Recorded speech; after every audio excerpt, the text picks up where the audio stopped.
हम अभी तक लगभग आधा चैप्टर खत्म कर चुके हैं, जिसमें हमने जो हमारे अम्ल क्षारक होते हैं उनके सूचक के बारे में बात करी, इंडिकेटर, प्राकृतिक सूचक, संश्लेषित सूचक और गंधीय सूचक के बारे में बात करी। फिर कुछ अम्ल और क्षारकों के बारे में हमने अध्ययन किया कि वो कौन से होते हैं, उनके रासायनिक सूत्र कैसे कैसे होते हैं। फिर उसके बाद देखा कि अम्ल और क्षारक धातु के साथ कैसे अभिक्रिया करते हैं, देखा कि दोनों ही चीज में हाइड्रोजन गैस निकल रही होती है। फिर धातु कार्बोनेट और हाइड्रोजन कार्बोनेट के साथ कैसे अभिक्रिया करते हैं वो देखा। फिर अम्ल और क्षारक आपस में कैसे अभिक्रिया करते हैं, जिसको उदासीनीकरण की प्रोसेस बोलते हैं, वो देखा। फिर उसके बाद धातु की ऑक्साइड के साथ अम्लों की अभिक्रिया और अधात्विक ऑक्साइड की क्षारकों के साथ अभिक्रिया देखी। अभी हम देख रहे हैं सभी अम्लों एवं क्षारकों में समानताएं क्या है, ये दूसरा टॉपिक है आपका, और इसके बाद लवण शुरू होगा। तो आप देख रहे हैं कि अम्ल और क्षारकों में समानता क्या है, सिमिलरिटीज क्या क्या है ना। तो इसके लिए एक प्रैक्टिकल लिखा हुआ है जो कि मैं आपको दिखा चुका हूँ ऑलरेडी। ग्लूकोज, अल्कोहल, हाइड्रोक्लोरिक अम्ल, सल्फ्यूरिक अम्ल आदि का विलयन लीजिए, एक कॉर्क पर 2 किले लगाकर कॉर्क को 100 मीटर बीकर में रख दीजिए। तो आपको क्या करना है, कुछ नहीं करना है, एक बीकर तैयार करना है, उसमें कॉर्क में 2 कीले लगा देना है और उसको एक बैटरी से, एक बल्ब लगाना है आपको और बैटरी से कनेक्ट कर देना है ना। तो जब होगा क्या, जब नॉर्मली हम बीकर में कुछ नहीं भरेंगे तो ये कील एक दूसरे से टच नहीं, कॉर्क जो है रबर की होती है, रबर में लगी हुई है कीले, तो क्या होगा, बिजली प्रवाहित नहीं होगी। लेकिन हम इसमें अगर कुछ पानी डाल दें या अम्ल डाल दें या कुछ डाल दें तो ये कीलों के बीच संपर्क स्थापित हो जाएगा और क्या हो जाएगा, सर्किट पूरा हो जाएगा। क्योंकि शुद्ध जल जो है वो पानी का कुछ अलग होता है, लेकिन अशुद्ध जल, हमको शुद्ध जल नॉर्मली मिलता ही नहीं है ना। तो अशुद्ध जल जब भी हम डालते हैं, अशुद्ध जल क्या करता है, बिजली उसमें से होने देता है, तो कील में विद्युत धारा प्रवाहित होती रहेगी, हम कुछ भी डालें, है ना। तो हमको बोला हुआ है कि आपको क्या करना है, बीकर में थोड़ा सा HCl डाल देना है ना, मतलब पानी मिला हुआ HCl डाल देना है। इस क्रिया को तनु सल्फ्यूरिक अम्ल के साथ भी दोहराना है। कोई सा भी अम्ल डालना है, मतलब देखो HCl डालो या सल्फ्यूरिक अम्ल डालो, दोनों ही अम्ल है। आपने क्या परीक्षण किया, तो जाहिर सी बात है विद्युत धारा प्रवाहित होगी। इन परीक्षणों को ग्लूकोज और अल्कोहल के विलयन के साथ भी अलग अलग दोहराइए, आपने क्या परीक्षण किया। और हम देखेंगे कि पहले हमने अम्ल डाला, HCl H2SO4 डालेंगे तो भी अब बिजली का बल्ब जला था, याद होगा आपको, मैंने दिखाया था वीडियो। अम्ल डाला था और एक में क्षारक डाला था, तो अम्ल डालने पर भी विद्युत बल्ब जल रहा था और क्षारक डालने पर भी विद्युत बल्ब जल रहा था। मतलब क्या हो गया, मतलब ये हो गया, अम्ल हो या क्षारक हो, दोनों ही क्या करते हैं, विद्युत धारा का संचालन करते हैं। तो कैसे करते हैं उसके बारे में चर्चा कर रहे हैं। अम्ल की स्थिति में बल्ब जलने लगता है, जैसा कि चित्र में दिखाया गया है, परंतु आप देखेंगे कि अल्कोहल एवं ग्लूकोज का विलयन विद्युत का चालन नहीं करते हैं, जबकि वहां पर हमने क्षारक देखा था। अल्कोहल और ग्लूकोज जो है वो नहीं करते, लिखा हुआ है। बल्ब के जलने से ये पता चलता है कि विलयन में विद्युत धारा का प्रभाव हो रहा है, विलयन में उपस्थित धारा का प्रभाव आयनों द्वारा होता है। क्योंकि अम्ल में उपस्थित आयन कौन से, हाइड्रोजन आयन, अभी मैं बता रहा हूँ, इसका वीडियो दिखा दूंगा आपको, ग्लूकोज और अल्कोहल में विद्युत धारा प्रभावित होती है कि नहीं। यहाँ पर एक चीज नोट करने वाली बात है, लेकिन यहाँ पर क्या बात है नोट करने वाली बात ये है कि और इम्पोर्टेंट भी है, क्या है वो, ये है कि अम्लों में कौन सा उपस्थित होता है, धनायन उपस्थित होता है। अम्लों में कौन सा आयन, धनायन। जबकि क्षारकों में जो है वो OH माइनस आयन उपस्थित होता है, OH माइनस, है ना। इन्होंने बोला हुआ है, क्षारकों का बाद में बोला हुआ है, क्षारकों का बाद में बोला हुआ है। पहले बोला है अम्लों को डाला HCl H2SO4 डालोगे तो विद्युत धारा का चालन होगा। क्यों, क्योंकि उसमें हाइड्रोजन आयन, हाइड्रोजन धनायन बोल सकते हो आप, धनायन या फिर हाइड्रोजन आयन उपस्थित रहता है, जिसके कारण से अम्ल क्या करते हैं, विद्युत धारा का चालन करते हैं। नीचे लिखा हुआ सोडियम हाइड्रोक्साइड, कैल्शियम हाइड्रोक्साइड आदि जैसे क्षारकों का उपयोग करके भी इस क्रियाकलाप को दोहराइए। तो हम देखेंगे कि जैसे हम ये डालते हैं तो भी विद्युत धारा का संचालन होता है। क्यों, क्योंकि क्षारकों में कौन सा आयन होता है, OH माइनस आयन होता है। इस बात को याद रखिएगा। अम्लों में कौन सा आयन, अम्लों में आपको याद रखना है, अम्लों में जो है वो हाइड्रोजन आयन उपस्थित होता है। इस पे ऑब्जेक्टिव बन चुका है और बन भी सकते हैं, हाइड्रोजन आयन उपस्थित होता है। और क्षारकों पर कौन सा आयन उपस्थित होता है, क्षारक पर जो है वो हाइड्रोक्साइड आयन यानी कि OH आयन उपस्थित होता है। इसको याद रखेंगे, OH माइनस आयन उपस्थित होता है। ये दोनों ही आयन होते हैं, है ना। तो हम अम्ल डालें या क्षारक डालें, दोनों ही केस में विद्युत धारा प्रभावित होगी, लेकिन ग्लूकोज और अल्कोहल डालने पर जो है विद्युत धारा का संचालन नहीं होता है, ऐसा इसमें लिखा हुआ है। एक बार कंफर्म करते हैं, हम वीडियो देखते हैं, उसके बाद इसको देखेंगे।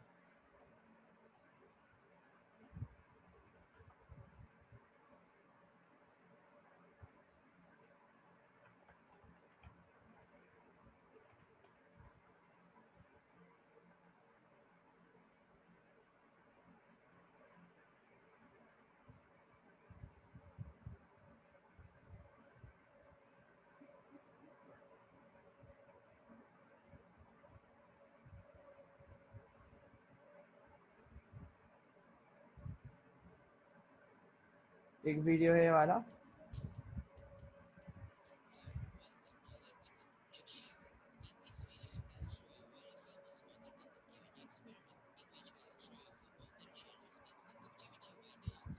बोल रहे हैं इस प्रैक्टिकल में वो जो है आपको वाटर कंडक्टिविटी का प्रैक्टिकल दिखा रहा है कि कैसे वाटर कंडक्टिविटी चेंज होती है जब पानी में सॉल्ट डालते हैं और शक्कर या फिर शुगर डालते हैं, कैसे चेंज होता है वो बता रहे हैं। And then just out of curiosity, I'll try to add some sugar. पहले And we will see नमक what डाल रहे हैं। happens. Well, let's start. First, let's fix the इन्होंने क्या करा, wires. एक फिक्स वायर डाल दिया पानी में, एक प्याली में पानी भरा हुआ है, उस प्याली में And ये we डाल were दिया ready जो to कि plug बल्ब in. के तार हैं, दोनों ही बल्ब के तार हैं, और उसमें जो है विद्युत धारा The प्रवाहित slight करवाई। glowing of the bulbs indicates हल्का that सा water बल्ब is चल रहा है, not देखो दिखता है absolutely आपको, pure, but it's okay. हल्का सा चल रहा है ना। Now let's add some देखो salt to ध्यान the से दिख रहा water. है। अब इसमें And नमक let's डाल see रहे how हैं। the conductivity of the water changes. देखो नमक डालने पे क्या हो रहा है, बल्ब As you की can see, देखो the more salt dissolves in the तेज हो रहा है water, कि नहीं। the better water starts to conduct जैसे हमने नमक electricity. डाला वैसे क्या हो गया, यहाँ पर बल्ब तेज जलने लगा। क्यों?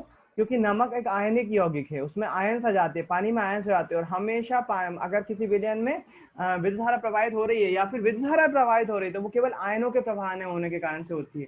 जैसे ही इन्होंने नमक डाला तो आयनिक यौगिक घुलने के कारण से पानी में से विद्युत धारा तेज बहने लगी और जो करंट का मान था वो बढ़ गया और बल्ब का रोशनी भी आपको दिखाई दे रही But now let's do the है ना। same अब इस experiment with same sugar. Experiment को And let's शुगर see से what करते हैं, या happens. फिर आप बोल सकते हो फ्रक्टोज भी बोल सकते हो। शुगर को ग्लूकोज और फ्रक्टोज का मिक्सचर रहती है, ज़्यादातर फ्रक्टोज रहता है, तो आप फ्रक्टोज से कर रहे हैं Let's या fix the ग्लूकोज से कर रहे हैं, wires. तो देखते हैं अब क्या होता है ना।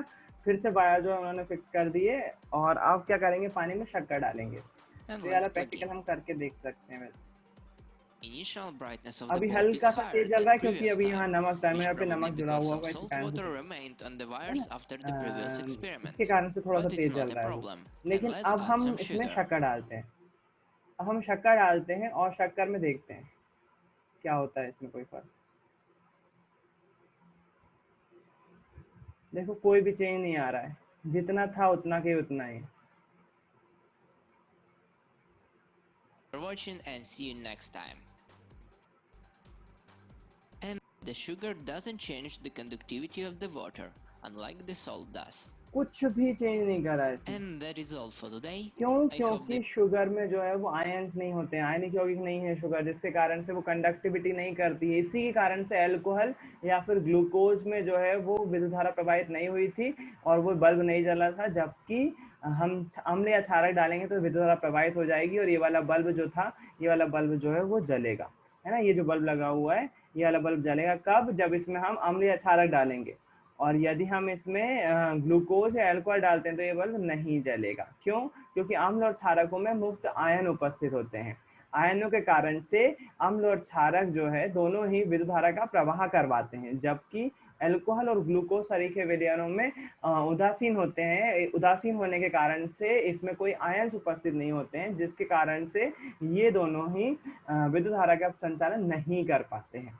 हालांकि जब हम स्कूल में अगर इसको प्रैक्टिकल करेंगे अल्कोहल या ग्लूकोज को, तो हमको प्योर अल्कोहल या प्योर ग्लूकोज मिलना पॉसिबल नहीं है। तो प्रैक्टिकली जो है वो हल्की सी कंडक्टिविटी दिखाई दे जाएगी आपको अल्कोहल या ग्लूकोज में से, लेकिन रियल मैंने करवाया था बच्चों को, लेकिन ये प्योर फॉर्म में नहीं होते हैं, जिसके कारण से हमको बल्ब जो है वो इसमें भी जलता हुआ दिख जाता है। लेकिन आइडियली क्या होना चाहिए, ग्लूकोज और अल्कोहल में बल्ब नहीं जलना चाहिए, लेकिन प्योर फॉर्म में नहीं मिल पाते हमको। तो ये सिंपल सी बात थी, इसमें ऑब्जेक्टिव वाली बात है और इम्पोर्टेंट है, बहुत इंपॉर्टेंट टॉपिक है ये। अम्ल में कौन से आयन उपस्थित होते हैं? धन आयन। क्षारक में कौन से आयन उपस्थित होते हैं? Hydroxide ion, OH minus ion, है ना। और इसीलिए जो है वो अम्ल हो या क्षारक हो, दोनों ही विद्युत धारा का करवाते हैं, चालन करवाते हैं। जलीय विलयन में अम्ल एवं क्षारक का क्या होता है? अब जलीय विलयन देख रहे हैं। जलीय विलयन में अम्ल और क्षारक का क्या करते हैं? क्या अम्ल केवल जलीय विलयन में ही आयन उत्पन्न करते हैं? आइए इसकी जांच करते हैं। अब क्वेश्चन है कि क्या आयन जो है वो केवल जलीय विलयन मतलब पानी के फॉर्म में होंगे तभी आयन उत्पन्न होंगे क्या? तो बोल रहे हैं एक काम करिए, आप एक प्रैक्टिकल करके देखिए। उस प्रैक्टिकल में क्या लेना है आपको? एक परख नली में NaCl लेना है, 1 ग्राम ठोस NaCl लेना है और उसमें कुछ मात्रा सल्फ्यूरिक अम्ल की डालना है। NaCl मतलब नमक लिया आपने और उसमें क्या डाला? H2SO4 डाला। जैसे हम H2SO4 डालेंगे उसमें से एक गैस निकलेगी। क्या करा हमने? परख नली में नमक लिया, नमक में क्या डाला? H2SO4 डाला। जैसे हम H2SO4 डालेंगे तो उसको कॉर्क से बंद कर दिया हमने और एक नली लगा दी उसमें, तो नली में से गैस निकलने लगेगी। वो गैस होगी HCl gas, hydrochloric gas, hydrochloric अम्ल HCl वाली होती है ना, HCl जो है वो आपको मालूम है हाइड्रोक्लोरिक अम्ल होता है ना, लेकिन वो लिक्विड फॉर्म में होता है। लेकिन यहाँ हमको HCl कैसा मिला, गैसियस फॉर्म में मिला, गैस के फॉर्म में मिला, है ना। तो हम वही देख रहे हैं कि जब गैस के फॉर्म में मिला तो वो अम्लीय है या नहीं है ना। वो लिटमस पेपर को चेंज करती है या नहीं करती वो देख रहे हैं। 2 मिनट, एक कॉल आ रहा है, 2 मिनट ले लेता हूँ। तो हमने क्या करा, HCl गैस बना ली। अभी तक हम HCl को लिक्विड के रूप में देखते थे, अब हमने HCl गैस बना ली। कैसे बना ली, नमक में H2SO4 डाला तो HCl गैस निकल गई। अब HCl क्या है, अम्ल है ना, तो उसको जो है वो लिटमस पेपर को का रंग चेंज करना चाहिए। अब मुझे बताओ पहले, अम्ल जो है वो कौन से लिटमस पेपर को क्या करते हैं, नीले को लाल करते हैं कि लाल को नीला करते हैं?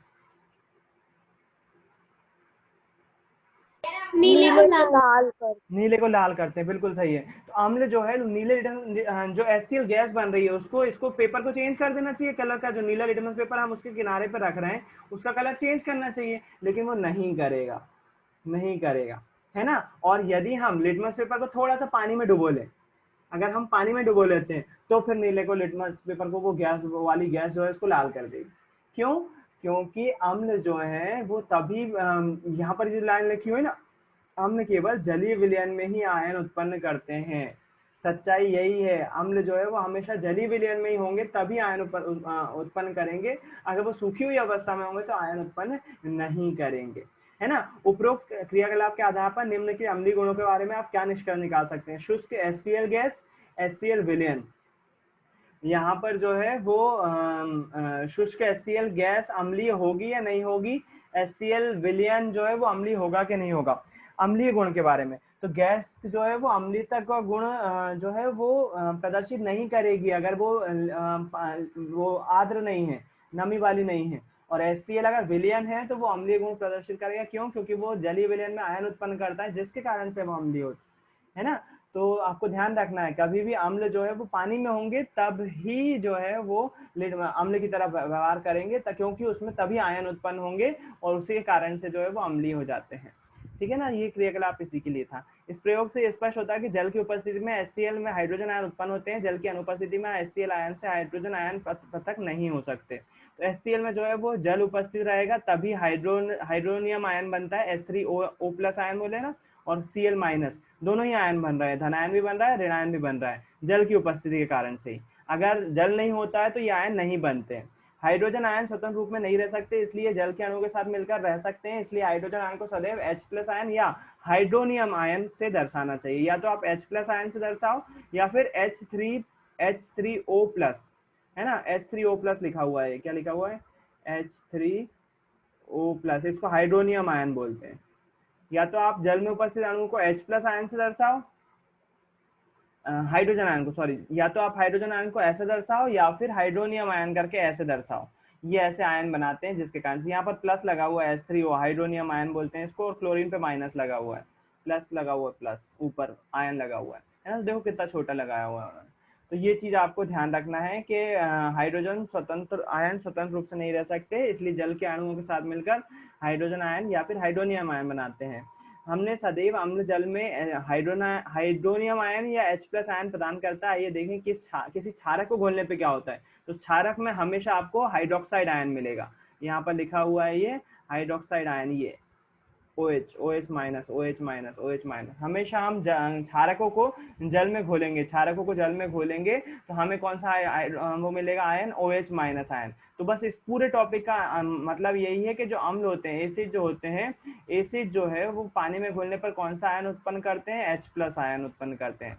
H+ या H3O भी बोल सकते हो आप, हाइड्रोनियम आयन भी बोल सकते हो, है ना। और जो बेसिस होते हैं, जो क्षारक होते हैं, बेस पानी में घोलने पे कौन सा आयन उत्पन्न करते हैं, OH- आयन उत्पन्न करते हैं, है ना।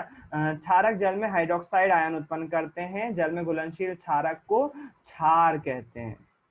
यदि हम पानी में क्षारक को घोल देते हैं तो उससे क्षार बन जाता है ना। उदाहरण के लिए अगर हम सर्फ घोल देंगे पानी में तो वो क्षार कहलाएगा, है ना। और अगर सर्फ केबल है, पानी में नहीं घुला हुआ है, तो उसको हम क्षारक बोलेंगे।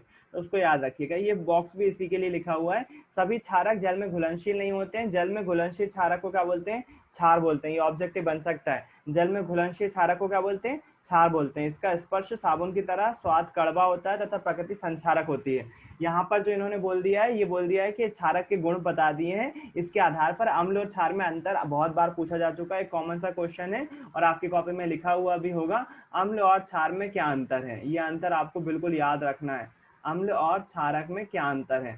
तो अम्ल और क्षारक में सबसे पहला अंतर तो आप लिटमस पेपर के बारे में जानते हो, अम्ल जो है वो नीले को लाल करते हैं, नीले लिटमस पेपर को लाल कर देते हैं और नीले को लाल करते हैं अम्ल, और क्षारक क्या करते हैं, क्षारक जो है वो लाल लिटमस पेपर को नीला करते हैं, उल्टा होता है इसका, है ना, लाल लिटमस पेपर को नीला कर देते हैं। शायद आपने 8 क्लास में भी पढ़ा होगा ये वाला अंतर, लेकिन यहाँ पर थोड़ा सा आगे बढ़ेंगे उस अंतर से। तो पहला तो लिटमस पेपर का अंतर लिख सकते हैं हम, फिर आयन का अंतर लिख सकते हैं कि अम्ल पानी में घोलने पर कौन सा आयन उत्पन्न करते हैं, हाइड्रोजन आयन उत्पन्न करते हैं, और क्षारक पानी में घोलने पर कौन सा आयन उत्पन्न करते हैं, OH-, अभी तो पढ़ा अपन ने, हाइड्रोक्साइड आयन उत्पन्न करते हैं। एक ये लिख सकते हैं। इनका स्वाद के बारे में लिख सकते हो, अम्ल का स्वाद कैसा होता है, अम्ल का स्वाद जो है वो खट्टा होता है, अम्ल का स्वाद खट्टा होता है, जबकि क्षारक का स्वाद कैसा होता है, कसेला होता है, कसेला। साबुन अगर कभी मुंह में चली गई हो तो आपको समझ में आएगा, इसका स्वाद कसेला होता है, कसेला या कड़वा भी लिख सकते हो, यहाँ पर लिखा हुआ है देखो, स्वाद कड़वा होता है, कसेला या कड़वा होता है, कड़वा लिख सकते हो इसका स्वाद। स्वाद के बारे में लिख दिया आपने, आयन के बारे में लिख दिया, फिर उसके बाद जो है इसके बाद और क्या लिख सकते हैं, इसमें अपन अम्ल क्षारक में हाइड्रोजन आयन देते हैं, OH- ऑक्साइड लाल मिर्च पर उदाहरण लिख सकते हो आप। अम्ल का उदाहरण क्या है, HCl H2SO4, अम्ल का उदाहरण है HCl H2SO4, ये अम्ल के उदाहरण है। और यदि क्षारक के उदाहरण बोले तो होते हैं NaOH CaOH का होल ट्वाइस, है ना, NaOH जो है एक उदाहरण है, और एक और उदाहरण है CaOH का होल ट्वाइस। ये बेसिक है, कम से कम इतना तो पता ही होना ही चाहिए आपको अम्ल और क्षारकों के अंतर में, ये कम से कम है, कम से कम इतना तो पता होना चाहिए कि लिटमस पेपर के साथ क्या करते हैं अम्ल, कौन से आयन उत्पन्न करते हैं, स्वाद कैसा होता है, और उदाहरण, है ना। 4 नंबर के हिसाब से वैसे इतना काफी है, लेकिन और भी अपन को देखेंगे तो वो अपन कॉपी में से देख के उसको याद करेंगे, कम से कम इतना तो पता होना ही चाहिए। फिर उसके बाद देख रहे हैं हम यहाँ पर अम्ल और क्षारक, आपने उदासीनीकरण की अभिक्रिया पढ़ी है, तो अम्ल और क्षारक आपस में क्रिया करके लवण और जल बनाते हैं। यहाँ पर इन्होंने उसको थोड़ी सी अलग तरीके से एक्सप्लेन किया हुआ है, मैंने आपको बोला होगा शायद पहले भी कि अभी उदासीनीकरण की प्रोसेस एक बार फिर से आएगी। तो यहाँ पर क्या कर रहे हैं, ये आपको याद होगा हमने उदासीनीकरण की प्रोसेस पढ़ी थी, तो उसमें हमने एक क्रिया करवाई थी, किसकी, HCl की क्रिया करवाई थी NaOH से, HCl की क्रिया करवाई थी NaOH से, HCl प्लस NaOH। देखना ये वाली रिएक्शन क्या लिखी हुई है, मैं वो बता रहा हूँ जनरलाइज फॉर्म में। HCl की क्रिया करवाई थी NaOH से, तो अम्ल लवण बना था जो कि NaCl था, NaCl लवण बना था, साथ में बना था पानी, जल H2O बना था। अब देखना इस समीकरण को इन्होंने यहाँ पर कैसा लिखा हुआ है, यहाँ पर ऐसा लिखा हुआ है, बोला हुआ है, देखो हाइड्रोजन तो यहाँ रहेगा, हाइड्रोजन के साथ एक संक्रमण तत्व रहेगा, एक्स को बोलते हैं हेलोजन श्रेणी का परिवार। आपने अगर टेबल पढ़ी होगी तो उसमें हेलोजन श्रेणी आती है, 17वां समूह बोलते हैं जिसको, आपको मैं वो टेबल बता देता हूँ, वो टेबल कहाँ थी,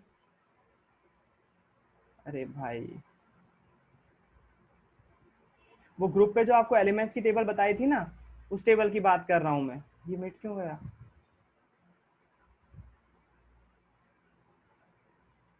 चलो ठीक है। क्लोरीन क्लोरीन ब्रोमीन आयोडीन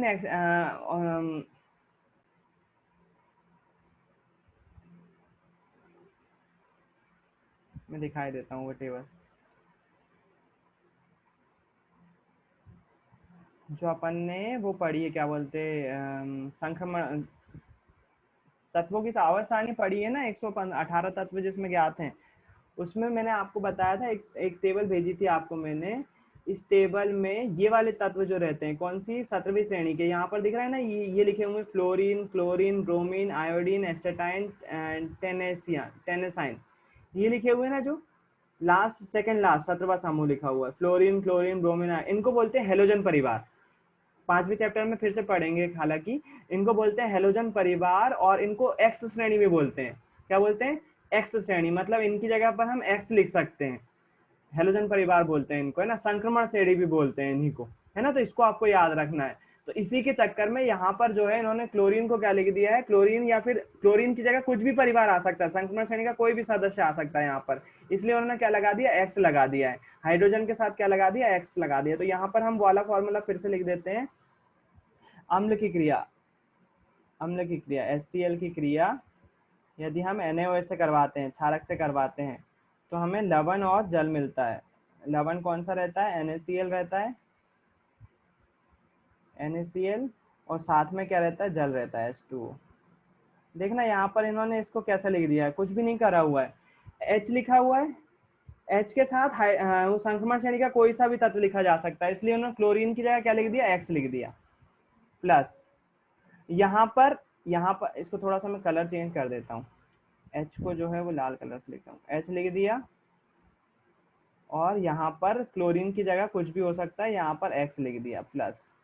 फिर उसके बाद क्या लिखा उन्होंने लिखा OH लिख दिया, OH लिख दिया, और साथ में क्या लिखा हुआ है? साथ में Na लिखा हुआ है। Na की Na क्या है? धातु है, धातु को इंग्लिश में बोलते हैं मेटल, तो ये मेटल कुछ भी हो सकती है, इसलिए इन्होंने इसको क्या कर दिया? मेटल में लिख दिया, M से लिख दिया। बना क्या? बना मेटल, सोडियम यानी कि मेटल, और क्लोरीन यानी कि हेलोजन तत्व यानी कि X, ये बना, साथ में H2O तो बना ही बना, H2O तो बना ही बना। क्यों लिखा है ये? अम्ल और क्षारक की क्रिया करवाने पर, ये तो हम पहले ही पढ़ चुके थे, लेकिन ये MXOH लिखने का क्या मतलब था? आप ध्यान से देखेंगे यदि, तो आप पाएंगे कि यहाँ पर देखो H आयन और OH आयन ये आपस में मिल रहे हैं, और आपस में क्या बना रहे हैं? ये धनायन है और ये ऋणायन है, आपस में मिलकर क्या बना रहे हैं? जल बना रहे हैं, H2O बना रहे हैं। देखो H दो H है ना, H2O बना रहे हैं, जल बना रहे हैं। कैसे बना रहे हैं जल?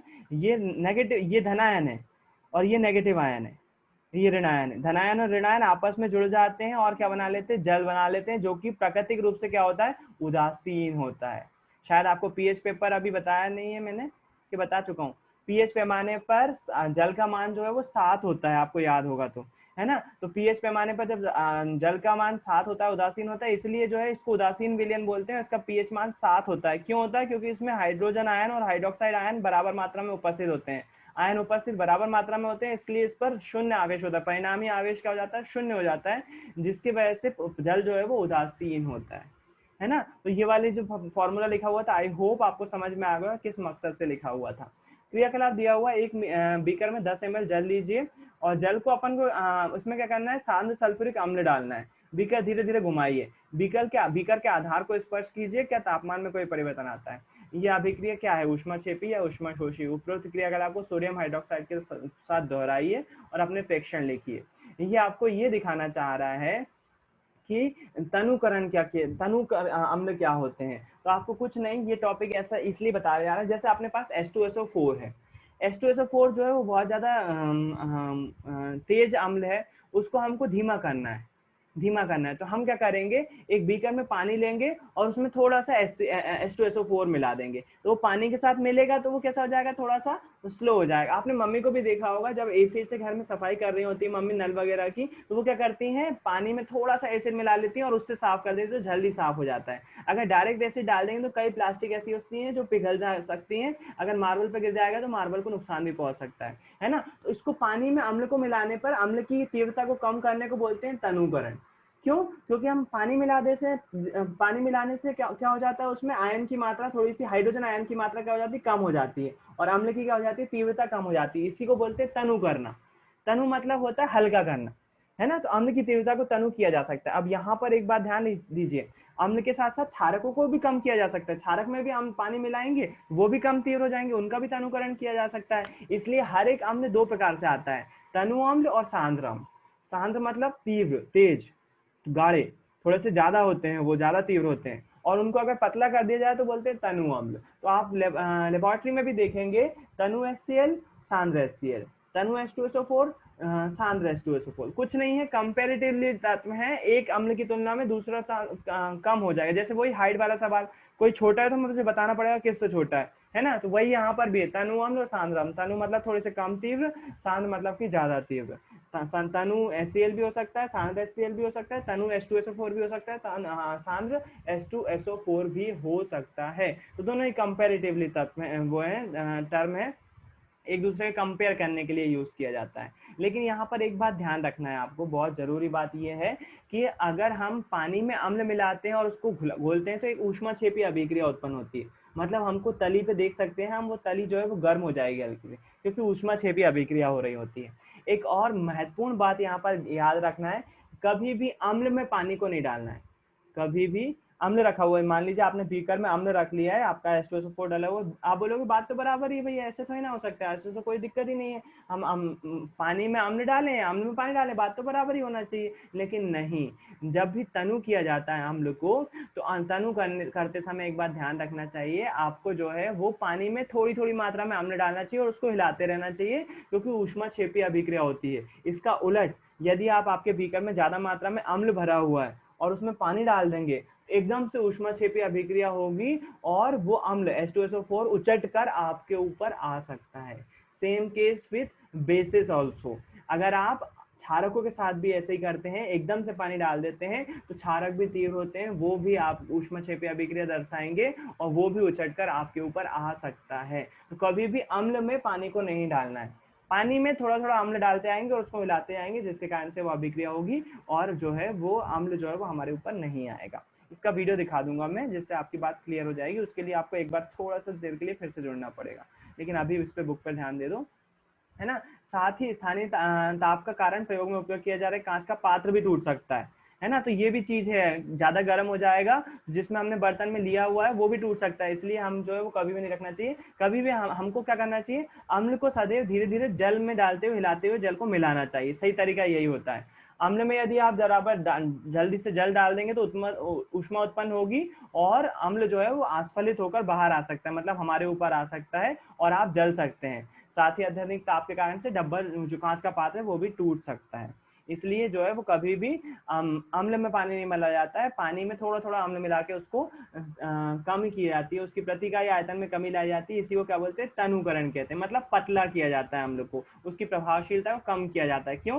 क्योंकि चाहे अम्ल हो या क्षारक हो, दोनों में हम पानी मिलाएंगे तो प्रति इकाई आयतन में कमी आ जाएगी, मतलब जो आयन इतनी मात्रा में जो आयन थे, 1 लीटर में जो आयन थे, निश्चित आयतन में जो आयन थे, उनकी मात्रा में क्या आ जाएगी, कमी आ जाएगी, क्योंकि आयतन बढ़ जाएगा तो वो आयन के पास स्पेस भी ज्यादा हो जाएगा, जिसके कारण से आयन्स में क्या हो जाएगी, प्रति इकाई आयतन में आयन्स की मात्रा में कमी आ जाएगी, जिसके कारण से अम्ल और क्षारक की तीव्रता कम हो जाएगी। इसे ही हम क्या बोलते हैं, तनुकरण कहते हैं। तो आई होप आपको तनुकरण और सांद्रता समझ में आ गई होगी। अब थोड़ी सी बात करेंगे पीएच की, जो कि हम अगले पोर्शन में करेंगे, यानी कि कल करेंगे। आज आपको मैंने ये उदासीनीकरण की प्रोसेस एक बार फिर से समझ, उससे पहले जो है मैंने समानता दिखाई, एक अंतर वाला क्वेश्चन इसका क्लियर किया, अम्ल और क्षारक में क्या अंतर है। इसमें हाइड्रोजन आयन उत्पन्न होते हैं, इसमें हाइड्रोक्साइड आयन उत्पन्न होते हैं। अम्ल और क्षारक की आपस में अभिक्रिया एक बार फिर से देखिए एक नए नजरिए से, जिसमें पानी जो है वो कैसे धनायन और ऋणायन मिलकर कैसे पानी बना रहे थे, है ना, ये देखी। और एक और इम्पोर्टेंट चीज देखी, जिसमें हमने देखा कि अम्ल को पानी में मिलाना चाहिए, ना कि पानी को अम्ल में मिला देना चाहिए। अगर हम मिला देते हैं तो ऊष्माक्षेपी अभिक्रिया होती है और पानी को डालने पर वो अम्ल हमारे ऊपर आ सकता है, जिसके कारण से हमारी क्षति हो सकती है। इसलिए हमेशा ध्यान रखना चाहिए, पानी में थोड़ा थोड़ा अम्ल डालते हुए उसको मिला देना चाहिए, जिससे जो है वो हमको नुकसान ना हो। ये हमने आज बात करी, कल हम पीएच पेपर के बारे में देखेंगे। आज के लिए इतना ही रखते हैं, एक वीडियो दिखा रहा हूँ अम्ल वाला, वो देख लीजिए और खत्म करते हैं आज की क्लास, है ना। आज के लिए इतना ही, किसी को पूछना तो पूछ सकता है, वो वीडियो देखते हैं अब। लेकिन मैं रिकॉर्ड नहीं करूँगा उस वीडियो को।